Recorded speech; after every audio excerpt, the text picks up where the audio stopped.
ഇന്നത്തെ നമ്മുടെ ഈ ചർച്ചയിലേക്ക് എല്ലാവർക്കും സ്വാഗതം. ഈ ചർച്ച തുടങ്ങുന്നതിന് മുൻപ് നിങ്ങൾ ഈ ചാനൽ ലൈക്ക് ചെയ്യാനും ഷെയർ ചെയ്യാനും സബ്സ്ക്രൈബ് ചെയ്യാനും മറക്കരുത്. നിങ്ങളുടെ പിന്തുണ ഞങ്ങൾക്ക് വളരെ പ്രധാനപ്പെട്ടതാണ്. അപ്പോൾ ശരി, നമുക്ക് വിഷയത്തിലേക്ക് കടക്കാം. അസ്സലാമു അലൈക്കും വറഹ്മത്തുള്ളാഹി വബറകാതുഹു. പ്രിയപ്പെട്ടവരെ, ഒരു നിമിഷം.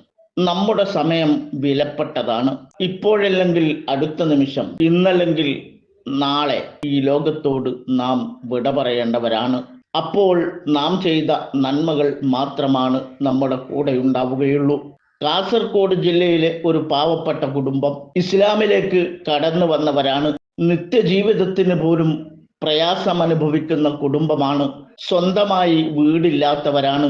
ഒട്ടേറെ പ്രയാസങ്ങളും രോഗങ്ങളുമായി ബുദ്ധിമുട്ടുന്ന ഒരു കുടുംബമാണ്. ഇസ്ലാമിലേക്ക് കടന്നു വന്നവരെ സംരക്ഷിക്കേണ്ട ചുമതല ഓരോ മുസ്ലിമിനുമുണ്ട്. ആ ബാധ്യത നാം നിർവഹിച്ചേ മതിയാവുകയുള്ളൂ. നിത്യജീവിതത്തിന് വേണ്ടിയും മരുന്നിനും പ്രയാസപ്പെടുന്ന ആ കുടുംബത്തെ സഹായിക്കാൻ നമുക്കെല്ലാവർക്കും കൈകോർക്കാം. മുകളിൽ കാണുന്ന ഗൂഗിൾ പേയിൽ നിങ്ങളെ കൊണ്ട് കഴിയുന്ന സഹായം ചെയ്തു കൊടുക്കുക. അള്ളാഹു അനുഗ്രഹിക്കട്ടെ. അസ്സലാമു അലൈക്കും വറഹ്മത്തുള്ളാഹി. എൻ്റെ പേര് മുസ്തഫ സർദാർ അബൂബക്കർ അഹമ്മദ് ചെമ്പിരിക്ക എന്ന് പറയുമ്പോൾ നിങ്ങൾക്കറിയാമല്ലോ, സി മുസ്താഫിൻ്റെ നാട്. സി മുസ്താഫിനെ കൊന്ന് കടലിൽ തള്ളിയിട്ട് 15 വർഷമായില്ല.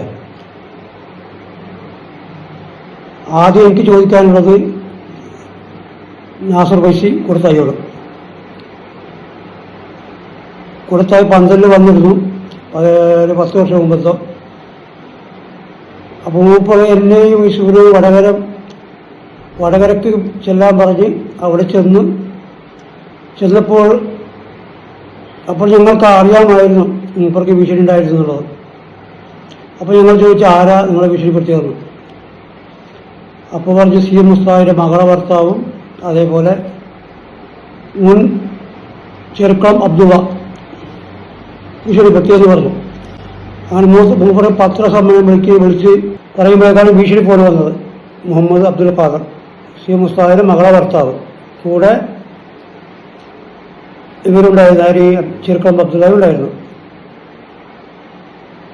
ഇതുവരെ മൂപ്പർ ബാധ തോന്നിട്ടില്ല. പൊള്ളച്ചേരി ഡോക്ടർമാർ വന്നപ്പോൾ മൂപ്പറൊക്കെ പറഞ്ഞ റിപ്പോർട്ടിലുണ്ട്. അൽഹംദുലില്ലാഹ്. രണ്ടാമതായിട്ട് ചോദിക്കാനുള്ളത് പന്തല്ലൂർ. മൂപ്പർ കുറെ സമസ്തയെ കുറ്റം പറഞ്ഞുകൊണ്ടായിരുന്നു കുറെ മുമ്പ്, 5-8 വർഷം മുമ്പ്. ഇപ്പൊ വായി തുറക്കുന്നില്ല, എന്നറിയില്ല. പിന്നെ അമ്പലക്കടവ് മൂപ്പർ പറയാം, എനിക്കറിയാം എന്താ വായി തുറക്കാത്തത്. പിന്നെ ഹക്കീം പൈസി പറയുന്നുണ്ട്, നമ്മളടുത്ത് രേഖകളെല്ലാം ഉണ്ട്, ഞാൻ പുറത്ത് വിടുന്നു. ഈ 15 വർഷമായിട്ട് പുറത്ത് വിടാൻ പറ്റാത്തത് എന്താ വിടുക? ശ്രമം എടുക്കുമ്പോഴാണ്. പിന്നെ മലബാർ ഒരു ഉസ്താദിനെ പുറത്താക്കിയിരുന്നു. മൂപ്പറിയുടെ 2-3 മാസം മുമ്പ് പറഞ്ഞ് എൻ്റെ അടുത്ത് രേഖകളുണ്ട്, എന്നെ അങ്ങനെ പറയും ഇങ്ങനെ പറയും, മലബാറത്ത് പുറത്താക്കിയതുകൊണ്ട്. അങ്ങനെ സി എം ഉസ്താദ് ഒഫാത്തായ അന്ന് ഞങ്ങളുടെ നാട്ടുകാരുടെ 3 പേരാണ് ഈ ബോഡി കടലിൽ കണ്ടത്. അങ്ങനെ അവർക്ക് എടുക്കാൻ പറ്റാത്തത് കൊണ്ട് മുക്കുവരെ കൊണ്ട് എടുപ്പിച്ചത്. അപ്പോൾ ഹബീബ് റഹ്മാൻ DSP അവൻ ഇന്റർവ്യൂ കേൾക്കാൻ നിങ്ങൾക്ക് സാധിക്കും, ഞാൻ അയച്ചു തരാം. അതിൽ ഹബീബ് റഹ്മാൻ പറയുന്നത്, ബേക്കലം പോലീസിൽ നിന്ന് കാഞ്ഞങ്ങാട് DYSPക്ക് വിളിച്ചു. ഹബീബ് റഹ്മാനെ വിളിച്ചിട്ട് കടലിൽ ഒരു ബോഡി കിടക്കുന്നുണ്ട്, അല്ലെങ്കിൽ മുക്കുവൻ പറഞ്ഞത് ബോഡി കടലിൽ കിടക്കുന്നുണ്ട്, ഉടനടി വരണമെന്ന് പറഞ്ഞിട്ട്. അപ്പൊ ചെമ്പിരിക്ക എന്നത് മുക്കുവരില്ല. രണ്ടാമത് ഈ കടലിൽ കിടക്കുന്ന ബോഡി മുക്കുവിന് എങ്ങനെ മനസ്സിലായി ഇത് മൂലാർന്നുള്ളത്? നാട്ടുകാർക്കും കുടുംബക്കാർക്കും മനസ്സിലായത് കരക്കെത്തിയ ശേഷം. ഈ ഹബീബ് റഹ്മാനെ ചോദ്യം ചെയ്താൽ കിട്ടും. പിന്നെ ഈ അത്തച്ച എന്ന് പറഞ്ഞ ആൾക്ക് ഹബീബ് റഹ്മാൻ അത്തച്ചാനെ വിളിച്ച് പറയും പോലീസിനേക്കാളും പട്ടാളത്തിനേക്കാളും. അപ്പൊ ഞാൻ പറയുന്നത്, മൂപ്പര് കൊല്ലുന്ന സമയത്ത് ഈ അത്തച്ച അത് പറയുന്ന ആടെ ഉണ്ട്, ഹബീബ് റഹ്മാനും ഉണ്ട്. അല്ലെങ്കിൽ പോലീസിന് പട്ടാളത്തിനേക്കാൻ പറയേണ്ട ആവശ്യമില്ല. രണ്ടാമതായിട്ട് ജിഫ്രി നമ്മളോട് ചോദിക്കാനുള്ളത്, അൽഹംദുലില്ലാഹ് തെറ്റാണെങ്കിൽ മാപ്പേറ്റ്, MIC മലബാർ ഇസ്ലാമിക് കോംപ്ലക്സ് അതിൻ്റെ പ്രസിഡന്റ് സി എം മുസ്താദായിരുന്നു. മൂപ്പർ ഒപ്പാതിന് ശേഷം താക്ക വന്നു. അവിടെ പ്രശ്നമുള്ളത് കൊണ്ട് താക്ക ഇട്ടെറിഞ്ഞു പോയി. അതിനുശേഷം ജിബ്രീൽ തങ്ങൾ വന്നു. ഇന്ന് വരെ ജിബ്രീൽ തങ്ങൾ സി മുസ്താദിന് സംഭവിച്ചത് അന്വേഷിച്ചില്ല. അവിടെ മലബാറിലേക്ക് പിരിവൊക്കെ നടത്തുന്നുണ്ട്, അൽഹംദുലില്ലാ, അതൊക്കെ വന്നു നടക്കുന്നുണ്ട്. അവിടുത്തെ വൈസ് പ്രസിഡന്റാണ് പട്ടോത്താജി. പട്ടോത്താജി ഖത്തറിൽ പോയി പറഞ്ഞ് ഞങ്ങളോടൊന്നും ഇത് വിഷയമില്ലല്ലോ, ഇത് ചോദ്യം ചെയ്യണ്ടേ ജിബ്രീൽ തങ്ങൾ. മൂപ്പർ പ്രസിഡന്റ് മറ്റേ വൈസ് പ്രസിഡന്റ്. പട്ടോത്താജി പറയുമ്പോൾ പണക്കാരന് കോൺട്രാക്ടർ. മറ്റേ ഡോക്ടർ റിപ്പോർട്ടിൽ വരാം, അഡ്വക്കേറ്റ് റിപ്പോർട്ടുണ്ട് മൂപ്പറെ പേര്, ഞാൻ പറഞ്ഞതിൻ്റെ ആവശ്യമില്ല. ഇതൊക്കെ ജിബ്രീൽ തങ്ങൾക്ക് അറിഞ്ഞിട്ടും മൂപ്പർ എന്തുകൊണ്ട് വായി ഓർക്കാത്തത്? MT ഉസ്താദിനെ അറിഞ്ഞിട്ടും എന്തുകൊണ്ട് വായി ഓർക്കാത്തത്? പന്തലോട് ഒരിക്കലെല്ലാം അറിയാം, എല്ലാ കഥയും അറിയാം. അതേപോലെ അഡ്വക്കേറ്റ് തയ്യബല്ല മുസ്തയ്യബ്, അങ്ങനെ പറയാൻ കാരണം ഖലീൽ ഉദവിക്ക് വക്കീൽ ദുർസാജിന് യുഎമ്മിൻ്റെ പേര് പറഞ്ഞിരിക്കും, കുമ്പളത് മൂപ്പര് പേര് പറഞ്ഞില്ല. ഭീഷണി ബോർഡ് വന്നിന് യുഎമ്മിൻ്റെ ഖലീൽ ഉദവിക്ക് ഈ വിവരം ഞങ്ങൾ സമസ്തയിൽ പറഞ്ഞിരുന്നു, എന്നിട്ട് പോലും ആക്ഷൻ എടുത്തില്ല. സമസ്ത അപേക്ഷിക്കുന്നത് ആരെ? എറണാകുളം ഹൈക്കോടതി ജഡ്ജാണ് കമാൽ പാഷ. ഞാനും ഖാദർ ഉസ്താദും യൂസുഫ് ഉദുമയിൽ പോയി കാണാൻ പോയിരുന്നു. മൂപ്പർ പറഞ്ഞ് ഞാൻ നോക്കിയ കേസാണിത്, ഇത് ആത്മഹത്യയല്ല, കൊലയാണ്. ജിബ്രീൽ തങ്ങൾക്ക് വിളിച്ചു, ഇത് നാളെ അള്ളാഹുവിനോട് മറുപടി പറയണം എന്ന് പറഞ്ഞപ്പോഴാണ് പിന്നെ കോഴിക്കോട് മുതൽക്കുളത്ത് പരിപാടി വെച്ചതും അവിടുത്തെ യുഎമ്മിനെ ഗോവയൊക്കെ വിളിച്ചതുകൊണ്ട് പരിപാടി സ്റ്റോപ്പ് ചെയ്ത് ഞങ്ങളുടെ നേതാവിനെ എങ്ങനെ നിങ്ങൾ ഗോവയൊക്കെ വിളിച്ചു എന്നും പറഞ്ഞ് കുറേ കേസെടുത്ത് അതിനുശേഷം വായർന്നില്ല. MT ഉസ്താദിനെ എൻ്റെ ഉദുമ യൂസുഫ് കണ്ടിരുന്നു മംഗലാപുരത്ത് വെച്ച് കഴിഞ്ഞ ചെറിയ പെരുന്നാൾക്ക് ശേഷം. അപ്പോൾ പറഞ്ഞാൽ പൈസ ഇത്രയോളം തരാം, ഞങ്ങൾക്ക് ഇത് ഇറങ്ങാൻ പറ്റില്ല. എന്തിറങ്ങാൻ പറ്റാത്തത്? സമസ്തൻ്റെ വൈസ് പ്രസിഡൻ്റല്ലേ, 1 കോടിയാ.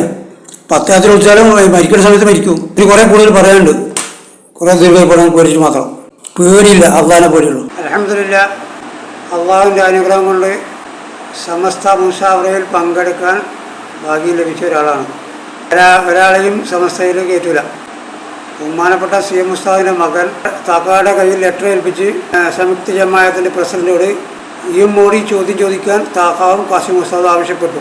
അപ്പോൾ നല്ല മറുപടിയായിരുന്നു അൽഹംദുലില്ലാ അവർക്ക് കിട്ടിയത്.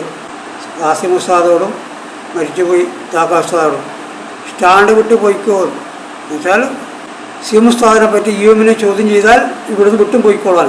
ഈ കാര്യങ്ങൾ രഹസ്യമായിട്ട് ഇവർ നിങ്ങളോട് ഞങ്ങൾ പറഞ്ഞിരിക്കുന്നത്, MT ഉസ്താദും പറഞ്ഞിരിക്കുന്നു. അതേപോലെ അഷ്റഫിൻ്റെ കഥ, അഷ്റഫിനെ കൊണ്ടുപോയത് ഉദവിയും സത്താർ പന്തലും, താമസിപ്പിച്ചത് മലപ്പുറം പള്ളിയിൽ. CM ഉസ്താദിനെ കൊല്ലാൻ വന്ന പോലെ തന്നെ അവിടെയും ഈ അഷ്റഫിനെ കൊല്ലാൻ പോയിട്ടുണ്ട്. ഈ കാര്യം പറയാൻ വേണ്ടിയിട്ടാണ് MT ഉസ്താദിനെ കാണാൻ പോയത്. കാക്ക പറഞ്ഞു വെച്ചത് MT ഉസ്താദ് സമസ്തയിൽ പറയുന്നു എന്ന് കരുതിയിട്ടാണ് പറഞ്ഞു വെച്ചത്. MT ഉസ്താദ് സമസ്തയിൽ വായ തുറന്നില്ല. മലപ്പുറം സിദ്ദീഖ് നദിയുടെ കെയറോഫിൽ അൽഹംദുലില്ലാ പാണക്കാട് കുടുംബം ഞങ്ങളൊക്കെ ക്ഷണിച്ച് പോയി വിവരങ്ങളൊക്കെ പറഞ്ഞ് പിന്നെ ആരെ അറിയിക്കേണ്ടവരൊക്കെ അറിയിച്ചു. അറിഞ്ഞിട്ടും പോലും നന്നായിട്ട് യുഎമ്മിനെ സംരക്ഷിക്കുന്നുണ്ട്. അത് കഴിഞ്ഞിട്ടാണ് ഞങ്ങൾ കമാൽ പാഷയെ കാണാൻ പോകുന്നത്. ഞങ്ങൾ 3 പേര്. കമാൽ പാഷ പറഞ്ഞ് ഇത് ആത്മഹത്യയിലെ കൊലയാണ്. ഞാനാണ് കേസ് നോക്കിയത്. ഇവർ ഞങ്ങളെ വിളിച്ച് പറഞ്ഞു ഇത് ആത്മഹത്യയിലെ കൊലയാണ്, അള്ളാഹുവോട് മറുപടി പറയണമെന്ന്. അതിൻ്റെ കുറേ ശേഷം മുതലക്കുളം മീറ്റിംഗ് വിളിച്ച് നീട്ടി വെച്ച് ഇതൊക്കെ ഒരു നാടകമായിരുന്നു. എന്തുകൊട്ടെ സമസ്തയെ കുറ്റം പറയുന്നതല്ല, താഴ്ത്തുന്നതല്ല. സത്യത്തിന് കൊലയാളി അറിഞ്ഞിട്ടും കൂട്ടുവെക്കുന്നുണ്ട്. എന്താ ജിബ്രീൽ തങ്ങൾക്ക് ഭീഷണി ഉണ്ടായിരുന്നില്ലേ? സത്താർ നാസർ പന്തൽ ഭീഷണി ഉണ്ടായിരുന്നില്ലേ? ഈ സമസ്തക്കാർ മുഴുവൻ അറിയില്ലേ? അറിയാത്ത കഥയാണോ? അറിയാത്ത കഥ പറ, അറിയില്ല. ഇത്തരം വാർത്തകളും വിശേഷങ്ങളും അറിയാൻ ഞങ്ങളുടെ ചാനൽ ഉടൻ തന്നെ സബ്സ്ക്രൈബ് ചെയ്യുക, ലൈക്ക് ചെയ്യുക, ഷെയർ ചെയ്യുക. ജനങ്ങളിലേക്ക് എത്തിക്കണമെന്ന് നിങ്ങൾ ആഗ്രഹിക്കുന്ന വാർത്തകളും വിശേഷങ്ങളും പ്രമുഖരുടെ പ്രഭാഷണങ്ങളും ഞങ്ങളുടെ വാട്സപ്പ് നമ്പറിലേക്ക് അയച്ചു തരിക. നന്മ വളരട്ടെ, തിന്മക്കെതിരെ നമുക്കൊരുമിച്ച് നിൽക്കാം.